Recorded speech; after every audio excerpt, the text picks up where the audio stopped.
tí ìròyìn tó jáde síta láìpẹ́ yìí bá fi lè jẹ́ òótọ́ gẹ́gẹ́ bí ìròyìn òjijì, a jẹ́ pé orí ló kó Lieutenant Yarima, orí ló kó yọ ọ́ nínú ìjínigbé, nítorí pé wọ́n fura sí àwọn ajínigbé kan tí wọ́n fẹ́ gbé ọ̀gbẹ́ni ọ̀gá kékeré nínú iṣẹ́ ológun ti Navy, ọ́físà Lieutenant AM Yarima gbé. Láìpẹ́ yìí ní ọ̀rọ̀ èdè àìyedè ráńpẹ́ wáyé láàrin Yarima àti mínísítà ilẹ̀ Àbújá ìyẹn Nyesom Wike lórí ó ṣe ilẹ̀ kò ṣe ilẹ̀ èyí tó jẹ́ ilẹ̀ ajagunfẹ̀yìntì kan tó jẹ́ ti ọmọ ogun Navy. Gẹ́gẹ́ bí ìròyìn tó jáde láti iléeṣẹ́ àwọn ọmọ ogun, wọ́n ní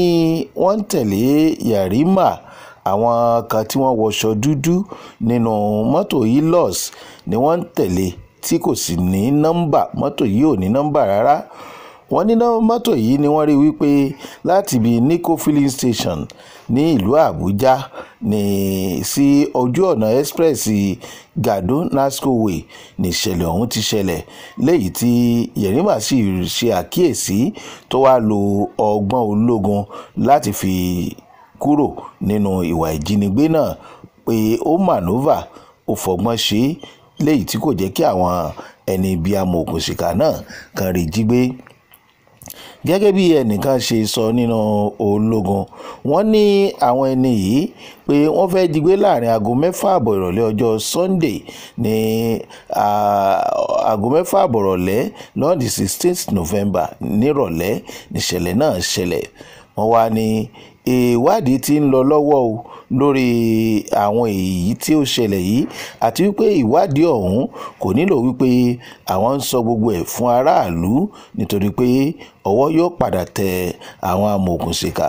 Wọ́n ní ká má gbàgbé pé láìpẹ́ yìí ní ìṣẹ̀lẹ̀ náà ṣẹlẹ̀ tí Wike ìyẹn Nyesom Wike àti Lieutenant Yarima tí wọ́n gbé iná wojú ara wọn, èyí tí Yarima sì ń claim wípé tó iṣẹ́ ọ̀gá òun lòun ń ṣe o. Agbẹnusọ àwọn ajagunfẹ̀yìntì spokesman wọn for the Coalition of Retired Veterans Abiodun Durowaye Abat, ó ti ṣe ìkìlọ̀ fún àwọn ọmọ Nàìjíríà wípé tí nǹkan kan bá ṣẹlẹ̀ sí